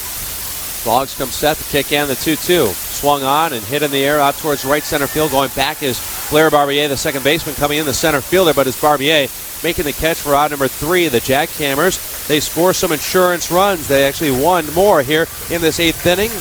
And we head to the top of the 9th inning. It's Hold'em and hit the road. JackHammers lead it 4-1. Here with Doc Hyde. And Doc, congratulations. A great performance tonight. Yeah, it's a pretty kind of a hard-fought game, you know, even though I think we were a little bit tired from yesterday's game, and I think both clubs were. And but this was kind of a hard-fought game. They had some opportunities to score runs, and we did a good job stopping them. And we got some big runs there late in the ball game to make it a little bit easier for us. 1,000 career strikeouts. That's a nice little milestone today. Yeah, you know, I really didn't know if that was until today that I was near that one. But I'm not really a strikeout pitcher, so it took 14 years to get 1,000 of them. But you know, it's a nice round number. So yeah, it's nice to get a good number like that. Well, and it was your best total of the year. I think 6 was your high. You had 8 today, and no walks. You know, anytime you get 8 Ks and no walks, that's pretty good. Yeah, you know, and the one thing that was tough about that is that I put a lot of pitches on me, and whenever you strike out several people, you know, you get high pitch counts, and so that I think kind of caught up with me there in the 7th inning. But you know, getting a strikeout is always fun. Well, and they had some chances early, but you were able to get out of trouble. Yeah, they had a couple times where there was a leadoff double one time, and we got out of that one, and they had a couple times with men in scoring position and hit a ball hard and right at a guy. So they're a good club. You know, they've got a good win for them yesterday, but we came back today and got 3 out of 4, so that was big. Last time I checked, Gary was helping us out and leading Schaumburg. I think it was 6-3 late in that ball game, and every little bit helps at this point. Yeah, you know, this is the time of year where game is a big one, and you start to look at the scoreboards, and you worry about what other people do. But I think if we just go ahead and win, and as much as we can, we'll be all right. It's a big series going to Fargo and St. Paul, so we got to be on the road and take care of business. Jeremy Hendricks, he's done a nice job out of the bullpen for you guys. Another nice job tonight. Yeah, Jeremy will have success if he throws strikes. His ball moves all over the place, and if he can keep it in the strike zone, he'll have success. And I think he's pitching with some confidence, and he's going at the hitters. And he came in a game that was close, and he shut him down again. So he's starting to get on a roll. Well, and Garvin does it again too. I think his 40th appearance, and he gets it done again. Yeah, the good thing about him is that he's able to come back. He's throwing a lot, and he threw a lot of pitches yesterday, and pitched an inning and 2/3, I think. But he came back, and his stuff was a little better tonight, it looked like. So he's a guy that wants the ball, and he can get a day off tomorrow, but he'll be ready to go again. Another nice job of hitting by Bubba too. He goes the other way and drives in a run early for you. Yeah, he's a guy that can drive it out of the ballpark, but if that situation doesn't call for that, he can go the other way, and he knows how to play the game, and he's just a guy that you want up there with men in scoring position, because he'll put the ball in play. So. And he stole the base today too. Yeah, I don't know about that. I don't know what he was doing. I think that was a mistake, but yeah, he's trying to get zeros off his line. I don't know what he's doing.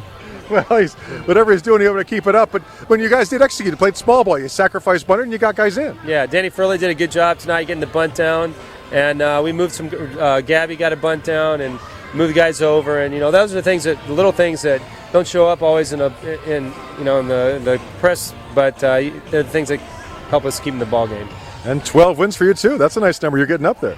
Yeah, 12 wins. I don't really think about wins losses. Just keep our team in the game. And 12 wins. I've never won 12 games before, but I just hope that we get a chance. A lot more games left this season. So you got a chance for a couple more yet?